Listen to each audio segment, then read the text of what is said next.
कि जो राष्ट्रीय फोकस पत्र है भाषा के शिक्षण के संदर्भ में वो हमारे सामने रहे कि महत्वपूर्ण यह है कि बच्चे इस प्रकार से साक्षर बनना है बच्चों को कि उनमें पढ़ने लिखने की समझ पैदा हो सके और दक्षता हासिल कर सके। ये राष्ट्रीय फोकस पत्र हमारा कहता है। और जो इनके अंदर बच्चों के अंदर जो एलोज आए सीखने के प्रतिफल कि प्राथमिक स्तर पर भाषा सीखने और सिखाने के संबंध में यह एक जरूरी बात है कि बच्चे विभिन्न प्रकार के परिचित और अपरिचित संदर्भों के अनुसार भाषा का सही प्रयोग कर सके, सहज कल्पनाशीलता, प्रभावशाली और व्यवस्थित ढंग से किस्म किस्म का लेखन कर सके, वह भाषा को प्रभावी बनाने के लिए सही शब्दों का प्रयोग कर सके।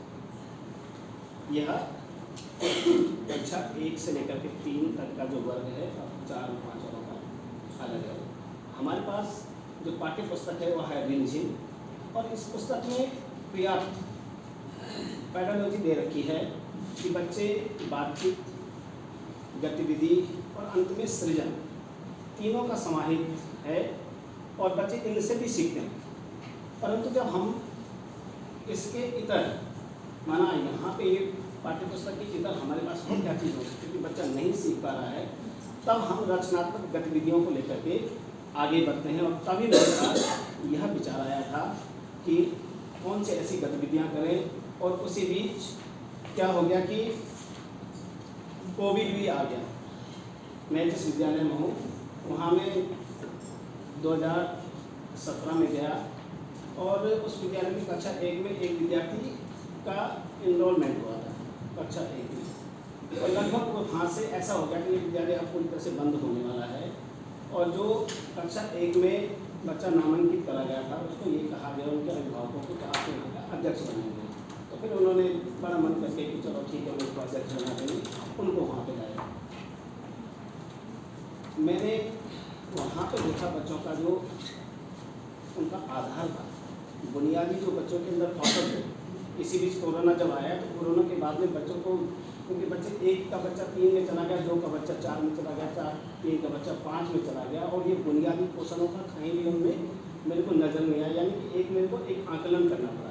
जैसे कि हम जांच करते ही हैं बच्चों की, जिन जांचों में हम ऐसा भी बहुत सारे तो पढ़ा करके करते हैं कि बोला आप ये पढ़ करके सुना लो, या हम कभी हमको निर्देश देते हैं सामान्य निर्देश से आप बाहर जा करके एक नीचे से एक कहीं से लिया हो, या थोड़ा निर्देशों को और जटिल बना देते थे। आप हाँ कमरे से बाहर जा करके थोड़ा बाएँ जाना, दाएँ चले जाना, चाहे उधर वहाँ पे कोई ऐसी वस्तु होगी उसको देख के आओ कि क्या है। इस तरह से इन जटिल निर्देशों के आंकड़ों से पता चल जाता कि बच्चे की समझ कितनी लंबी है। ऐसी स्थिति का जब आकलन करा तो बच्चे हमें सामान्य ही निर्देशों का पालन करते हुए मिले। तब ये स्थिति पैदा होगी कि क्या करें, कैसा करें। तब की स्थिति के लिए ये प्रिंट रिच इन्वायरमेंट, ये प्रक्रिया किस तरह से ये काम करती है शिक्षण में, क्योंकि यह भी एक सहायक सामग्री ही है। उस सामग्री का उपयोग कैसे करें, तो अब इंजीनियर के साथ में भी हमने जोड़ा है उसको, द्विभाषा उसको बनाना है। और यहाँ सारी जगह पे लेबलिंग करी है उसमें, जहाँ ये फैन है, यहाँ पे स्विच बोर्ड है, यहाँ पे सारी जगह से हम है, इनको पूरा लेबलिंग विद्यालय में करी तो बच्चों के पास एक शब्द का भंडार आना शुरू हुआ। नेक्स्ट, जैसे हम कक्षा 1 के बच्चों को देखते हैं कि कक्षा 1 के बच्चों पर खैर हम काम कर ही रहे हैं, वो अच्छे ढंग से समझ भी रहे हैं। यहाँ ये बच्चे जब अपने वर्णों को कंप्लीट करते हैं तो उसके बाद की स्थिति कि वो अमात्रक शब्दों को कैसे जोड़ें, तो यहाँ मैंने अपने खुद के अनुभव से देखा कि उनको अपना नाम बड़ा प्रिय होता है।